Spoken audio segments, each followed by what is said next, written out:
Hello guys, welcome back to our new YouTube video. आज की इस वीडियो में हम देखने वाले हैं पॉलीटेक्निक सम सेमेस्टर 2024-25 की जो परीक्षाएं चल रही हैं उसमें FEEE जिसका एक बार फिर से एग्ज़ाम होने वाला है, पर अब सिविल, इलेक्ट्रिकल और कुछ अदर ब्रांचेस जिसमें FEEE की परीक्षाएं देते हुए नज़र आएंगे।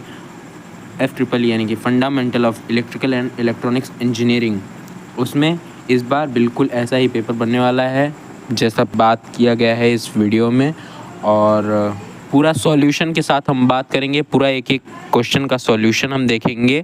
आपकी लगेगी नहीं अगर आप इन क्वेश्चंस को पढ़ के जाते हैं, ज़रूर पढ़ के जाते हैं। बिना किसी देरी किए वीडियो की हम शुरुआत करते हैं।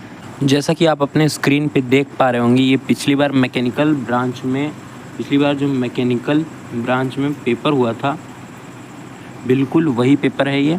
और इस पेपर को आपको पूरा सॉल्व करके जाना है क्योंकि अगर आपने फिजिक्स वाला पेपर देखा होगा, जिसका भी पेपर पहले हो चुका था मैकेनिकल में, और मैथमेटिक्स का, तो मैथमेटिक्स में कुछ क्वेश्चन सेम पूछ लिए गए थे।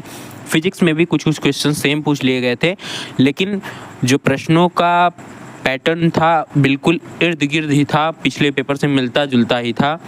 क्वेश्चन बस इधर उधर थे, टॉपिक घूम फिर के वही पूछ रहा था। तो बिल्कुल ऐसे ही FEEE में भी होने वाला है।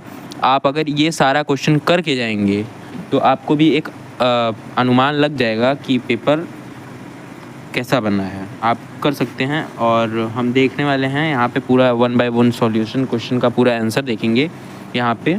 तो चलिए देखते हैं। ये जो है पहला नंबर क्वेश्चन आपका, इसमें बोला गया है अग्रवर्ती और पश्चवर्ती बायसिक PN जंक्शन के बीच अंतर स्पष्ट करना है।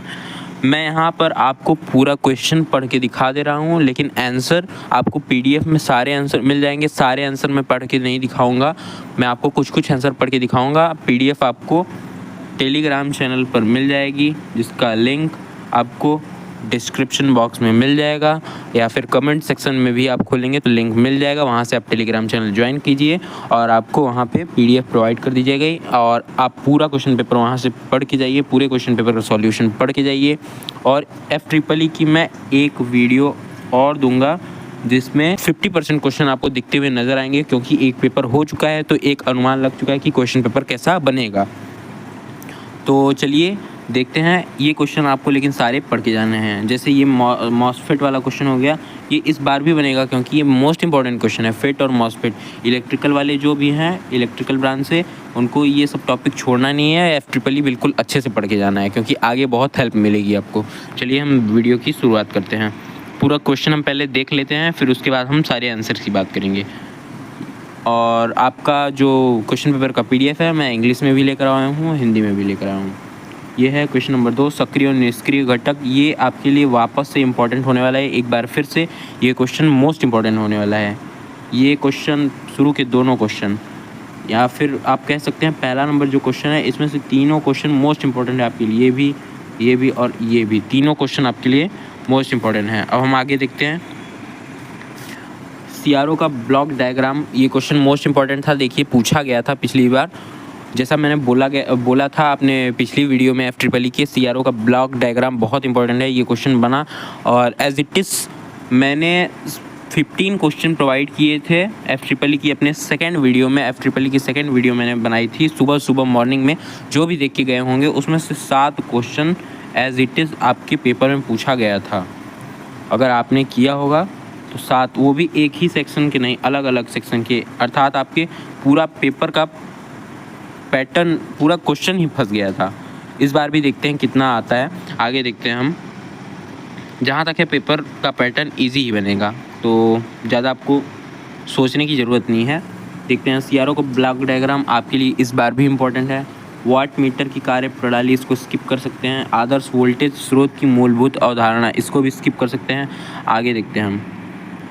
संयोजन सर्किट का वर्णन, स्किप कर सकते हैं इसको। एंड गेट और OR गेट और XOR गेट, NOR गेट, ये सारे गेट्स आपके लिए मोस्ट इंपॉर्टेंट है। सत्य सारणी सबकी इंपॉर्टेंट है, प्रतीक सबका इंपॉर्टेंट है। आगे देखते हैं। डिजिटल प्रणाली के 5 लाभों पर चर्चा करनी है। ये भी इंपॉर्टेंट नहीं है आपके लिए, इसको भी स्किप कर सकते हैं। फैराडे का नियम आपके लिए मोस्ट इंपॉर्टेंट है। अभी अप्लाइड फिजिक्स सेकंड का पेपर हुआ है, आपने अच्छे से इस क्वेश्चन को पढ़ा होगा, मुझे विश्वास है। आगे देखते हैं। ओम का नियम भी आपके लिए इंपॉर्टेंट है, उसकी सीमाओं को भी लिखना है, किन किन कारकों पर निर्भर करता है। हिस्टैरिसीस लूप भी इम्पॉर्टेंट है आपके लिए। आगे देखते हैं हम। स्टार एवं डेल्टा कनेक्शन, ये देखिए जो क्वेश्चन है स्टार एवं डेल्टा कनेक्शन, ये भी आपके लिए मोस्ट इंपॉर्टेंट है। इस बार के लिए वापस से दोबारा पूछा जा सकता है। एसी सर्किट में कोडी वेग, कला एवं पावर फैक्टर से आप क्या समझते हैं, ये क्वेश्चन भी स्किप कर सकते हैं आप। डेल्टा कनेक्शन भी देखिए मोस्ट इंपॉर्टेंट, पिछली बार पूछा गया था, इस बार वापस से पूछ सकता है। और ये क्वेश्चन नंबर 6 इसी पेपर पैटर्न पे आपका बनेगा पेपर वापस से। सिंगल फेज ट्रांसफार्मर के कार्य सिद्धांत की व्याख्या, जनरेटर का ईएमएफ समीकरण वापस से नहीं पूछ सकता है, बार बार तो नहीं पूछेगा ये। 3 फेज इंडक्शन मोटर की चालन सिद्धांत, ये भी नहीं पूछ सकता। लेकिन ये क्वेश्चन XOR गेट की सत्य तालिका, ये आपको तैयार करके जरूर जाना है, विश्वास कीजिए। और BH कर्व आपको याद करना है, यहाँ पे तो 2.5 नंबर में पूछा गया था, लेकिन इस बार उम्मीद है कि 5 नंबर वाले क्वेश्चन में BH कर्व पूछा जाए। तो आगे हम देखते हैं। जेनर डायोड भी 5 नंबर वाले क्वेश्चन में बनने के पूरे चांसेस हैं। आगे देखते हैं हम। ये क्वेश्चन पेपर भी इंग्लिश में भी आपके लिए लेकर आए हैं हम। आगे देखते हैं। ये सारा PDF आपको टेलीग्राम चैनल पर मिल जाएगा, आप वहाँ से पूरा PDF देख सकते हैं। अब हम देखते हैं आंसर नंबर 1 पहले वाले का। अग्रबायसित एवं पश्चबायसित जो था उसमें अंतर लिखने के लिए आएगा, तो आप बिल्कुल ऐसे ही लिखेंगे, तभी आपको 5 में 5 पूरे नंबर मिलेंगे। क्योंकि ये थ्योरी वाले हैं, इसमें नंबर कटते भी हैं। अगर आप पूरा नहीं लिखते हैं तो आपको 3, 2 नंबर या 1 नंबर भी मिल सकता है। आपको ऐसे ही बिल्कुल लिखना है, जितना कंटेंट इसमें दिया गया है बिल्कुल उतना करना है, तभी आपको पूरा नंबर मिलेगा। आगे देखते हैं। अग्रबायस एवं पश्च बायस में निम्नलिखित अंतर ऐसे दिखाना है आपको। अग्रबायस हेडिंग डाल के पूरा पॉइंट टू पॉइंट P भाग बैटरी के धनात्मक टर्मिनल से, जब ये P टाइप वाले सेमीकंडक्टर को यहाँ पे बैटरी के प्लस वाले सिरे से जब जोड़ते हैं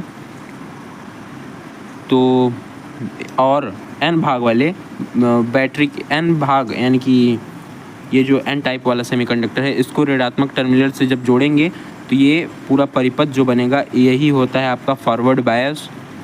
और यह जंक्शन के पार धारा प्रवाह को सुगम बनाता है। अवरोधक परत की चौड़ाई कम हो जाती है और जिससे धारा का प्रवाह अधिक सुगम हो जाता है, यानी कि फॉरवर्ड बायस में धारा का प्रवाह आपका बहुत अच्छा होता है। अग्रवर्ती बायस में धारा बहुसंख्यक आवेश वाहक के कारण विसरण से उत्पन्न होती है। और ये आपको फिगर ड्रॉ जरूर करना है, ये जिसमें ये आपका N type semiconductor P type हो जाएगा, इसको जोड़ देंगे प्लस सिरे से, इसको जोड़ देंगे निगेटिव सिरे से, ये निगेटिव आयंस हो जाएंगे इस तरफ, ये पॉजिटिव आयंस हो जाएंगे। ये हो गया विभव प्राचीर। ये होल्स होते हैं, इसमें जो होल्स होते हैं बहुसंख्यक आवेश वाहक होते हैं आपके। P टाइप में बहुसंख्यक आवेश वाहक होल्स होते हैं। ये क्वेश्चन बना था आपके इस बार अप्लाइड फिजिक्स सेकेंड में। N टाइप में आपके बहुसंख्यक आवेश होते हैं फ्री इलेक्ट्रॉन्स। तो ये आपका फॉरवर्ड बायस पूरा डायग्राम तैयार हो गया। बहुत इजी है, मैं पूरे क्वेश्चन एक्सप्लेन नहीं करूँगा, आप PDF देख लेंगे, आपको सारा क्वेश्चन तैयार हो जाएगा, बिल्कुल आसान है। ये है पश्चवर्ती बायस।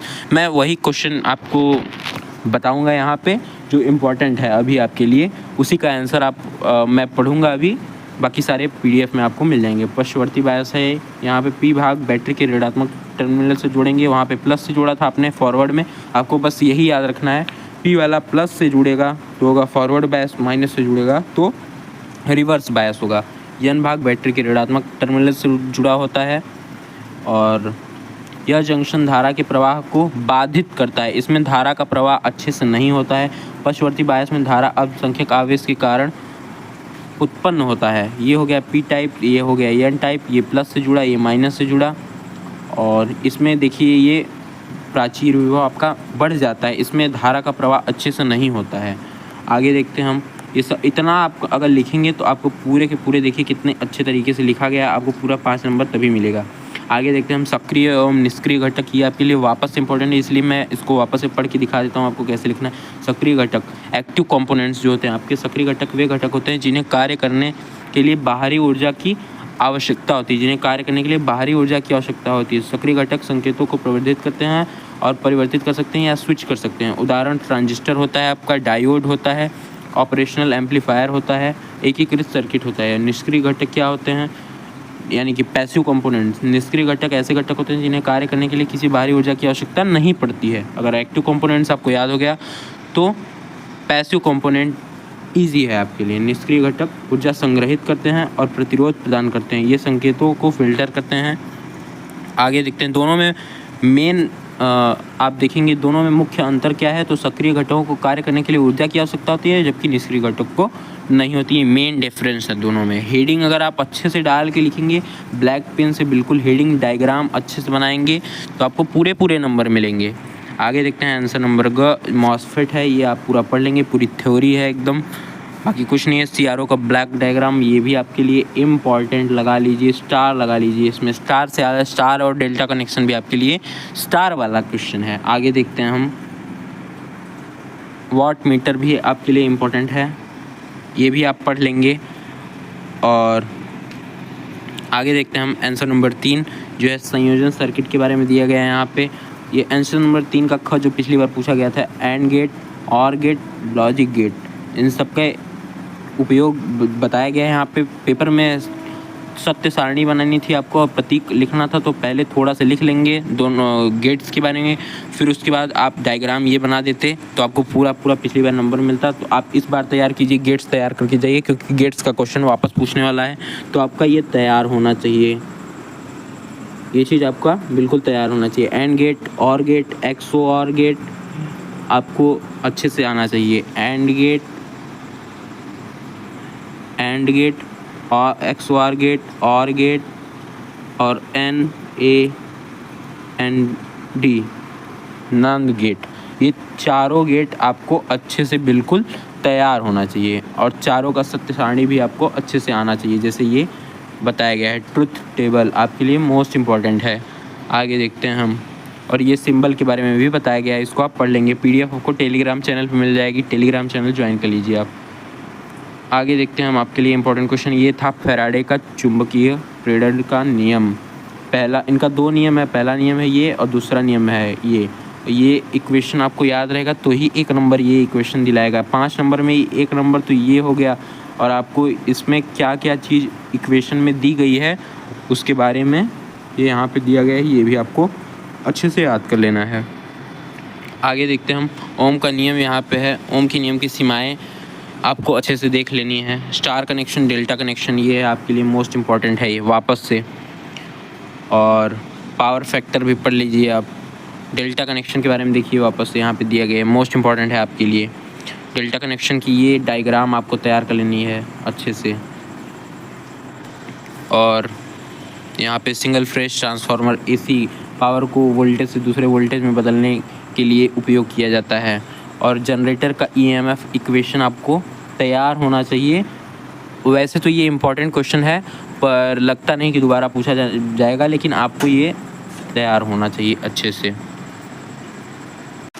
आगे देखते हैं हम, तो ये होगा आपका BH कर्व। इसमें शॉर्ट में पूछा था, आंसर नंबर 6 चल रहा है, ये आपका 2.5 नंबर वाला था। छोटे छोटे लिखने थे आपको, उसमें बहुत संक्षिप्त में लिखना था, इसीलिए यहाँ पे ये BH कर्व का जो आंसर है बहुत छोटे में लिखा गया है।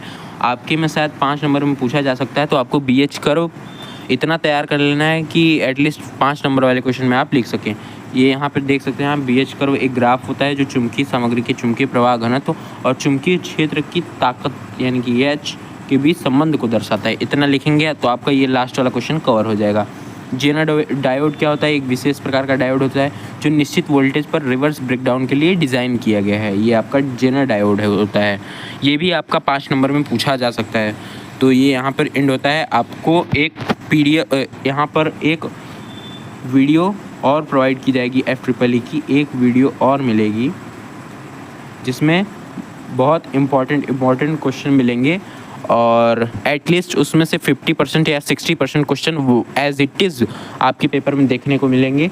तो तब तक के लिए चलते हैं, हम मिलते हैं आपसे एक नेक्स्ट इंपॉर्टेंट वीडियो में। आज की वीडियो का हमारा टारगेट होने वाला है एटलीस्ट 50+ लाइक और 10 सब्सक्राइबर का।